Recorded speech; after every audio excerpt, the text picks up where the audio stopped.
대충고등학교가 시작해요.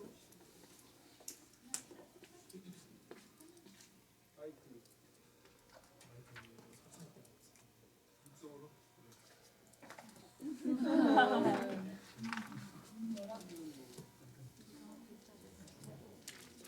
예인아야, 시작해.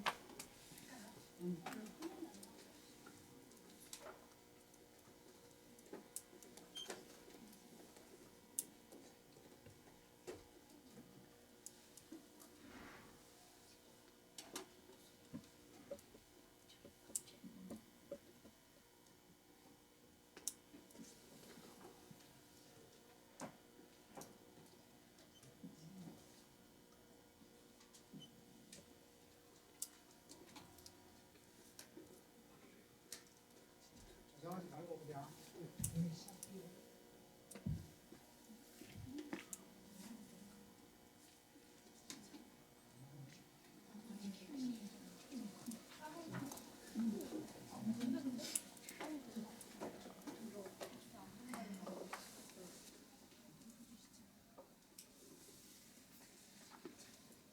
안녕하십니까. 저는 오늘 강연의 사회를 맡은 여수충무고 자율동아리 이순신 연구소 소장 박인화입니다. 오늘은 원조 이순신 연구소죠. 순천향대학교 이순신 연구소의 소장 임원민 교수님의 충무공 이순신 장군의 리더십과 조선수군 강연이 있는 날입니다. 오늘 강연은 교사동아리 이순신 교육문제연구소와 학생 자율동아리 이순신 연구소가 함께 주최하였습니다. 강연에 앞서 국민의례가 있겠습니다. 모두 정면에 있는 국기를 향해 서주시기 바랍니다.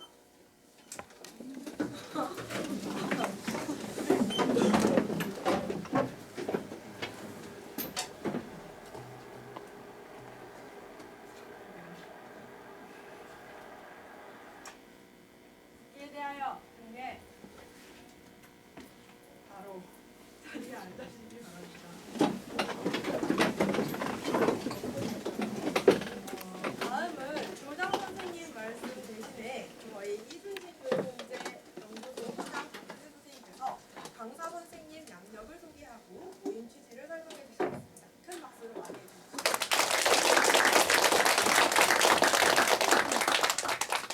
오늘 모임 취지부터 먼저 말씀을 드리겠습니다.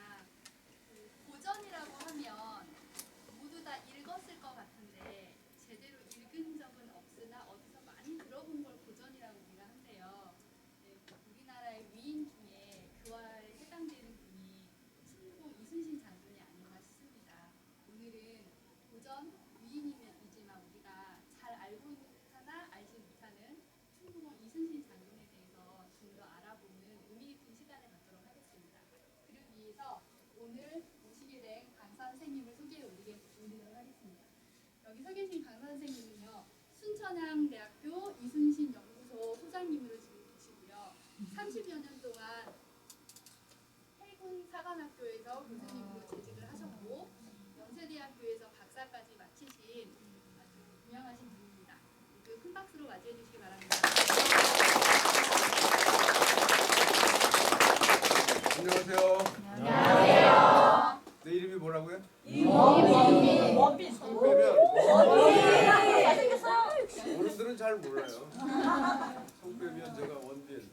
나이가 제가 더 많으니까 아마 원빈 원조가 아닐까. 저는 기본적으로 해군사관학교를 졸업했는데요. 해군사관학교는 다른 교육기관보다는 이순신에 대해서 굉장히 많이 가르칠 거 아니에요? 그렇죠? 저는 사관학교 사관생도 시절에 이충무공 그러면 생각이 우리 선배님 생각이 나서 선배님 맞아요. 무과 조선시대 무과 문과가 있는데 무과 과거 시험 요즘으로 따져보면 사관학교 간 거예요. 우리 선배님이에요. 해군 선배님. 그래서 이제 저도 많이 안다고 생각했는데 어느 날 제가 한번 그때는 이제 내가 교수도 됐고 해군 장교이기도 하고 한데도 불구하고 어느 날 제가 스스로 이렇게 물어봤어요. 이순신 그분은 어떻게 싸웠길래 7년여 전쟁 기간 동안 40여의 해전을 한 번도 안 지고 다 이겼을까? 다 이긴 건 알잖아요. 네. 연구하신 분도 많다며요. 여기. 이순신 연구소장이 누구야? 여기? 저랑 동급이에요. 이제 나중에 우리가 이제 자매 결혼도 맺고 그러면 동급이에요 저랑. 그 질문에 제가 많이 배웠다라고 생각했는데 답을 못 하겠네요. 예를 들면 이런 겁니다. 명량 영화 다 보셨어요? 네. 뭐 12척을 가지고 300여 척과 싸워 이겼대요. 영화 보셨으니까 궁금증이 다 풀렸나요? 아니요. 웃기죠? 이런 거예요. 우리 국민들이 굉장히 많이 알고 계세요. 이순신 모르시는 분 없어요. 근데 진짜로 제대로 알고 계신 분도 드물어요. 이게 참 기이한 현상인데 아마 그래서 충무 고등학교에서도 뭐 이순신을 연구하기 위해서 좀 동아리도 있고 그런 게 아닌가 생각을 해봤는데 제가 우리 교수님한테 이순신을 배웠을 때의 기본적인 관점은 이런 관점에서 저희들이 교육을 받았던 것 같아요. 이순신이 위대한 리더인 까닭은 언제나 열세한 상황에서 우세한 적을 만나 싸워 이겼기 때문이다. 되게 그렇게 알고 계시죠. 그러면서 우리 교수님들이 사관생도인 저한테 이렇게 가르쳤었어요. 그 대표적인 해전 사례를 가지고 이제 설명을 하시는데 한산해전을 봐라. 이 연구소 있다니까 한산해전 우리는 몇 척이고 일본은 몇 척이야? 우리는 50여 척이에요. 정확하게 잘 몰라. 일본은 73척 정확했거든. 우리는 50여 척이고 일본 애들은 70여 척이야. 이런 열세에도 불구하고 뭐 화객진 등 이런 걸 펼쳐가지고 승리했대. 아무나 할 수 있는 게 아니잖아요. 위대한 리더 장수 이순신만이 할 수 있는 거다. 그러므로 위대한 리더 이순신. 한산해전은 잽도 안 된다. 영화 명량 아까 제가 말씀드렸잖아요. 영화에는 우리는 12척, 일본은 300여 척. 어떻게 이겨 이거? 여러분들이 아무리 막 뭐 실력을 갈고 닦아도 이거 할 수 있겠어요? 여러분들이 나중에 10여 척 가지고 300여 척과 싸우면 뭐가 이길 것 같아요? 안 될 것 같잖아. 그런데 이 명량해전 함선 척수에 관해서는 우리는 10여 척. 실제로는 연구 결과는 전투함 기준으로 조선 수군은 13척, 일본은 133척. 이게 이제 연구 결과예요. 그런데 이제 영화 명량에서는 일본의 함선 척수는 300여 척 이렇게 돼 있어요. 근데 어떤 자료는 보면 명량해전 때 동원된 일본 함선 척수가 500 내지 600척 이런 것도 있어요. 1000척도 있어요. 우리는 이 열세가 크면 클수록 이순신은 점점 더 위대한 리더요 장수가 되는 거예요. 이거 아무나 할 수 있는 게 아니잖아요. 설명도 못하는 거예요. 그래서 이제 저는 이렇게 설명을 해요. 우리 국민들은 역사적 실존 인물 이순신을 마치 일당백하는 무협지의 주인공처럼 포장시켜놓고 포장된 이순신을 우리 국민들이 여러분들을 포함해서 우러러 존경하고 추앙해온 것은 아닌지 그렇습니까? 안 그렇습니까? 네. 되게 그래요. 되게 시중에 나와 있는 이제까지 제가 공부했던 봤던 모든 책들의 거의 90% 이상이 이순신 언제나 열세한 상황에서 우세한 적을 만나 싸워 이긴 무협지 주인공 같은 초인 같은 일당백하는 이런 어떤 리더상으로 대부분 이렇게 형성이 돼 있는데 제가 궁금했어요. 어느 순간 이게 어떻게 된 일일까? 아무리 이순신이 하늘에서 낸 인물이라 하더라도 어떻게 일당백을 해요? 어떻게 10여 척 가지고 300여 척, 500척과 싸워 이겨요? 이상하잖아요? 그래서 제가 이제 연구를 한번 시작을 했어요. 이게 왜 그렇지 하면서 이제 해전 관련된 자료를 쭉 정리하다가 아주 깜짝 놀랄 만한 사실을 발견을 했고요. 제가 이순신 연구하게 된 계기입니다. 이게. 그래서 저도 말씀드린 것처럼 이순신은 언제나 열세한 상황에서 우세한 적을 만나 싸우기 때문에 위대한 리더 아주 뭐 제가 막 다 외웠단 말이에요. 근데 해전을 이렇게 정리하다 보니까 아닌 거예요. 아니에요. 명량해전은 열세 맞아요. 13대 133. 누가 뭐 말해도 10대 1 정도의 열세 아닙니까? 그런데 명량해전 이외의 거의 대부분의 해전은 이순신이 주의하는 조선 수군의 함선 척수가 일본보다 훨씬 많아요. 그래서 제가 깜짝 놀랐어요. 우리 국민들의 머릿속에는 이 무협지 같은 관점에서 이순신을 자꾸만 얘기하려다 보니까 열세를 자꾸 키우려고 그래요. 한산해전도 우리 건 자꾸만 이렇게 줄이려고 그러고 일본 건 자꾸만 키우려고 그러고 이런 현상이 벌어지는데 있을 수 없어요. 그래서 제가 이거 근본적으로 접근 시각이 잘못됐던 거예요. 관점이 잘못됐던 거예요. 제가 철학과를 나왔거든요. 철학과에 갔더니 가리키는 것 중에 가장 제 머릿속에 끝까지 남는 게 뭐냐면 관점이에요.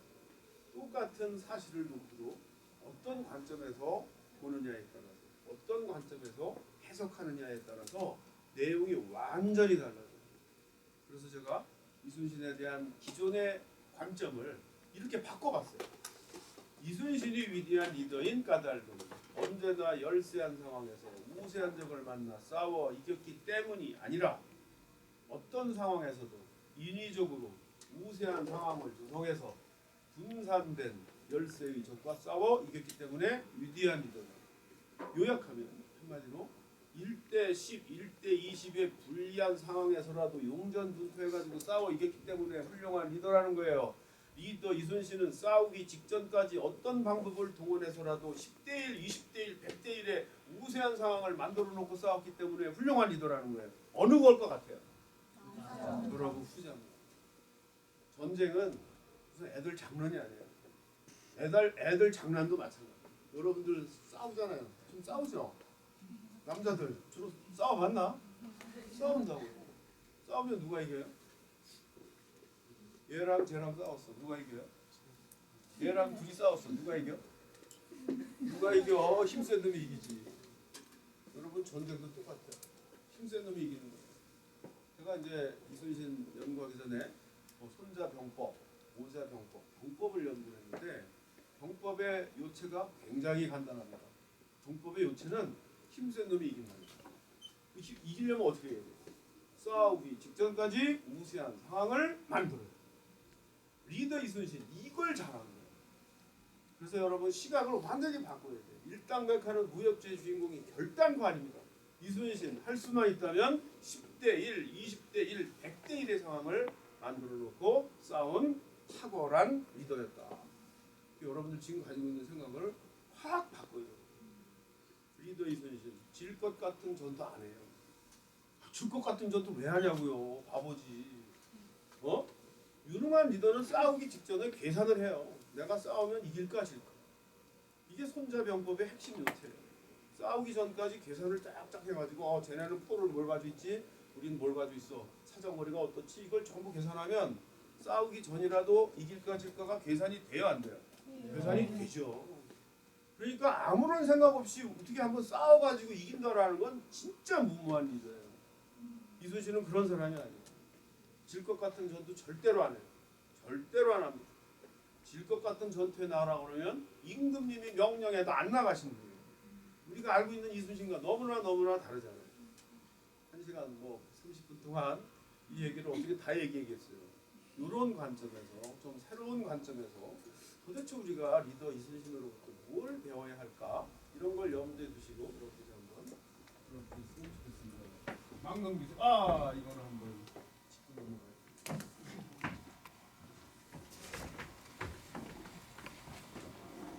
이순신 어디서 태어났다고요?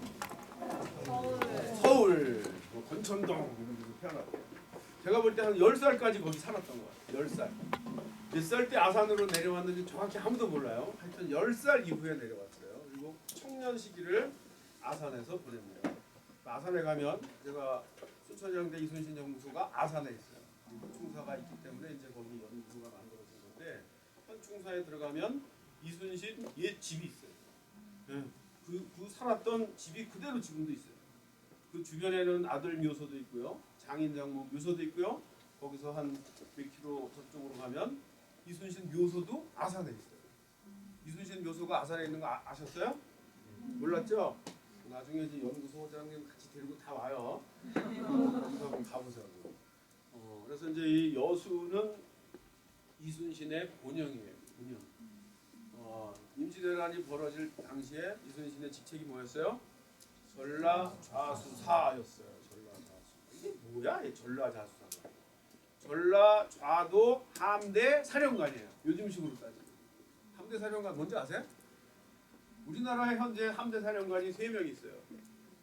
동해를 지키는 1함대 함대 사령관 해군 투스타예요. 2함대 서해를 지키는 함대 사령관 평택에 있어요. 남해를 지키는 함대 사령관 목포에 있어요. 해군 소장이에요. 그런데 조선은 이 남해 서해를 지키는 함대 사령관 투스타급이 5명이 있어요. 5명. 그래서 이 남해 쪽은 일본 애들이 쳐들어오는 데기 때문에 경상도 전라도를 또 반씩 나눴어요. 그래서 경상좌도, 경상우도, 전라좌도, 전라우도. 이게 이 남해 연안만 하더라도 투스타급 함대 사령관이 4명이 있는 거예요. 그 중에 한 분이 이제 이순신이고 그게 이제 전라좌수영이에요. 여수가. 그러다가 이제 1년이 지난 다음에 임진왜란이 벌어진 1년 뒤 1593년에 새로운 직책이 생겨요. 삼도수군 통제사라는 직책이 생겨요. 왜냐하면 전쟁을 하다 보니까 전부 다 투스타급 함대 사령관이 많잖아요. 그럼 누가 지휘를 해요? 지휘하기가 어렵잖아. 그러니까 전쟁 와중에 삼도수군 통제사라는 직책이 생겼어요. 요즘으로 따지면 뭐 거의 해군 참모총장이나 해군 작전사령관 정도에 해당하는 분이에요. 그래서 이순신이 초대 삼도수군 통제사예요. 종이품, 포스타 요즘으로 따지면. 그래서 이 여수가 초대 삼도수군 통제영이 있는데 지금 저 충북 고등학교가 저 통영에 있잖아요, 그죠? 네. 거긴 이순신하고 아무 관계도 없는데요. 여기 오는데 여기 얘기를 또 해야죠. 거기는 괜히 그 앞에 한산 해전이 있잖아요. 앞에 한산도가 있고 거기서 이제 큰 해전이 있어가지고 이제 그다음에 이제 이 조선의 이 저기 역사를 보면 이제 통제영이 여기 있다가 몇 년 뒤에 그쪽으로 옮겨요. 그래서 임진왜란 다음에 지금 통영, 그 통영이 뭐냐면 삼도수군 통제영의 준말이에요. 굉장히 의미 있는 이름이에요. 지명이에요. 이게 통영. 아무 생각 안 했죠, 여러분? 네. 삼도수군 통제영의 준말이에요. 그게 이제 내려온 거고. 근데 이제 여수 분들은 조금 기분이 조금 덜 좋잖아, 그죠? 이순신하고 진짜 관련 있는 데는 여긴데 여기가 삼도수군 통제영 본영이었는데 쟤들은 말이 임진왜란하고 아무 관계도 없는 애들이 말이야 뭐 이렇게 하니까 좀 그렇잖아요. 알고 계시라고.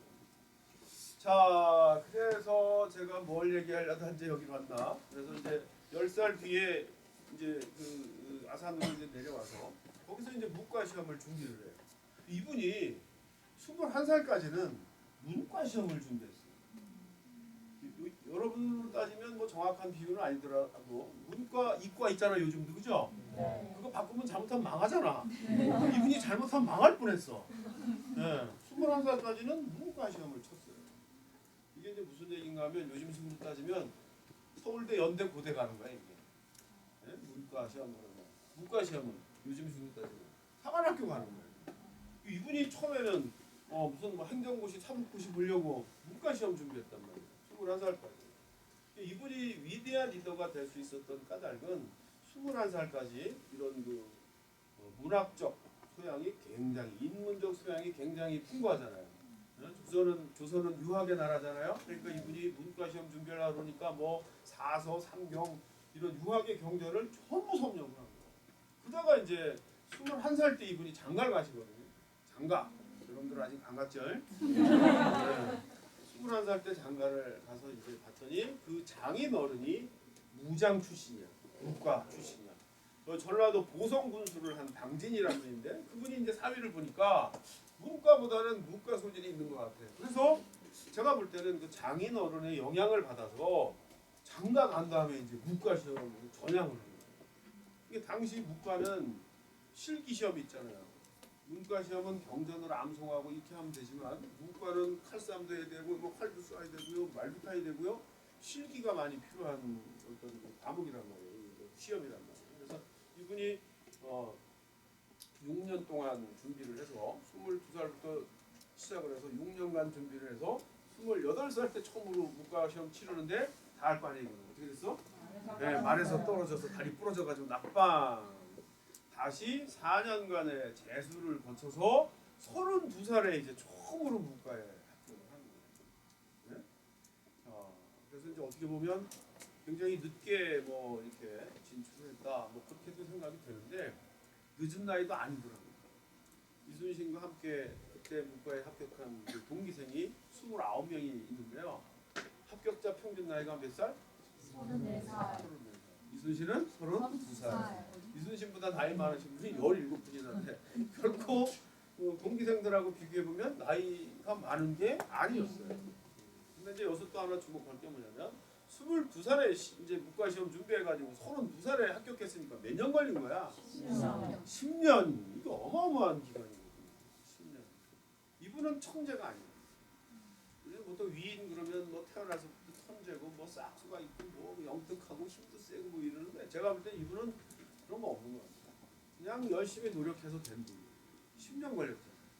이분이 54세에 돌아가세요. 54세까지 사시는데 10년 동안 준비를 한 거예요. 그 전에는 뭔 준비했다고요? 문과 시험 준비. 거기다가 문과 시험을 몇 년? 10년. 그러면 이제 우리가 보통 리더를 얘기할 때 문무를 겸비했다 그러면 아주 칭송하는 거란 말이에요. 훌륭한 리더를 얘기할 때 우리가 문무를 겸비했다고 하잖아요. 이순신의 이 이력을 보면 이분은 문무를 겸비할 수 있는 아주 탄탄한 토대를 갖추고 있었다. 여러분들 나이가 지금 준비해야 할 나이입니다. 여러분들 100살까지 살 거 아니에요? 120까지 살라나? 네. 여러분들은 분명히 여러분들은 100세 이제까지 살 세대인데 그러니까 100년을 사는데 10년 투자 못할 거 없잖아요. 묻지 않았습니다.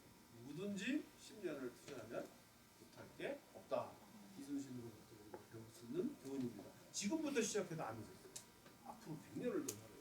그죠? 자, 넘겨보시고요. 시간이 뭐 많이 없을 것 같기 때문에 이거 그래도 이거 한 번 더 눌러보세요. 영화 명량 보셨잖아요? 네. 그래서 리뷰를 한번 해보면 전투함 척수는 몇이라고요? 13대 133. 이건 뭐 알아보시면 돼요. 두 번째가 이제 좀 생각해볼 문제가 있는데 영화 명량을 보면 후반부 1시간 동안이 아주 통쾌한 해전 장면이에요. 그죠? 해전 장면. 생각해보면 홍대사 이순신 대위에서 막 치열한 핵경전이 벌어져요. 그렇죠? 네. 적장 부르심만 비춰서 목이 날아가요. 활성하는 걸 뭐라 그래? 백병전이라고 그래요. 백병전 있었을까요? 없었어요.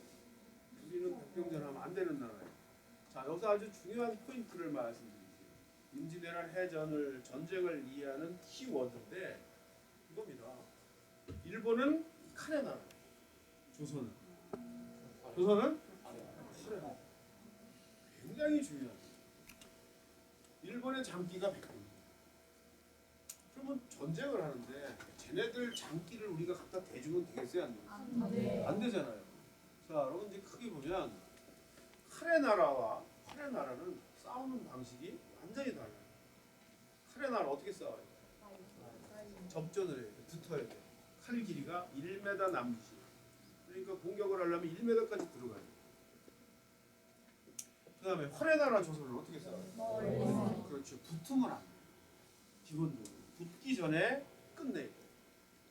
이게 굉장히 중요한 컨셉인데 이 영화 명량 재밌긴 재밌잖아요. 통쾌하니까 이기니까. 그런데 이거 거짓말. 두 번째가 이제 우리 배가 뭐 견고하니까 딜이 박으면 깨진다. 충파, 충돌해서 격파한다. 이게 이제 후반부에 보면 있어요. 또 재밌어요. 뭐 우리 배가 막팍 가면 일본 배가 팍 깨지고 충파 전술이 있었을까요? 이것도 역시 없었어요. 왜냐하면 그렇게 영화처럼 그렇게 팍팍 깨지려고 그러면 속도가 굉장히 빨라야 돼 배가. 그렇잖아요. 무게와 속도가 이게 파워 아닙니까? 에너지. 응? 그런데 당시 배 속도가 안 빨라요. 3나트. 3나트는 뭐죠?